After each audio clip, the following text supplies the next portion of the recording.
Everybody's check is going to be cut by 23%. But we have 82 more full checks at 100%. And actually, it's not going to be there in 82 more checks. 9% of your check comes from the trust fund. And then the 83rd check, according to all estimates as of right now, is going to be cut by 23%. And therefore, at that time, that will represent 23% of people's checks and will just run out. This isn't some distant problem. It's already built into the system. Right now, checks are still going out at full value. But part of that money, about 9%, isn't coming from today's taxes. It's coming from a reserve, a trust fund that's been sitting there for years. And that reserve is doing one thing, covering the gap. Because what's coming in right now isn't enough to cover what's going out. So the system leans on that fund to make up the difference. But once it's gone, that's it. No backup, no cushion. That's why the timeline is so specific. 82 full checks, then the next one drops by 23%. If it doesn't have that trust fund, the trust fund is running out. That's the core issue right there. The system is spending more than it's bringing in you, and it's filling that gap with savings. It's slowly being depleted. Like any savings account, it's being depleted. Think of it like your own bank account. If you keep pulling money out faster than you're putting it in, eventually you hit zero. And once you're there, you can only spend what's coming in.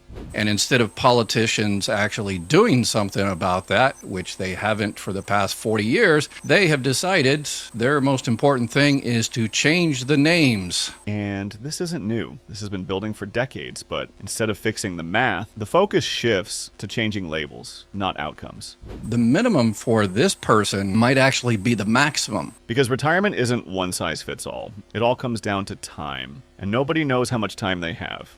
The maximum benefit amount might actually be the minimum. So, what sounds like the best option on paper might not actually be the best outcome in real life. There is a cap on Social Security. Now, here's where things really start to shift. Social Security is funded through payroll taxes. You pay FICA tax out of your paycheck. You pay 6.2%. Your employer pays 6.2%. Workers put in 6.2% of their income. Employers match another 6.2%. And the other 1.45%, that goes to Medicare. And there's no cap on that. You only pay it up to, for this year, it's $184,500. But that 6.2% Social Security tax only applies up to a limit. This year, it's $184,500. After that, it stops. That cap only applies to Social Security, not Medicare. If you make $5 million a year, you only pay it on the first $184,500. So if you make $50,000, you're paying that 6.2% on every single dollar. But if you make $5 million, you stop paying into Social Security after hitting that cap.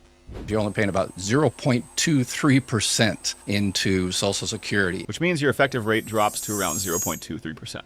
And that's the issue. More money is flowing to the top, and that income isn't being taxed for Social Security. So less money is actually going into FICA, while the system still has to pay out. We have to be serious and not fall for the political distractions. Because at the end of the day, this isn't about wording. It's about math. 82 full checks left, then a 23% cut, and once that reserve is gone, the system doesn't stop. It just pays less.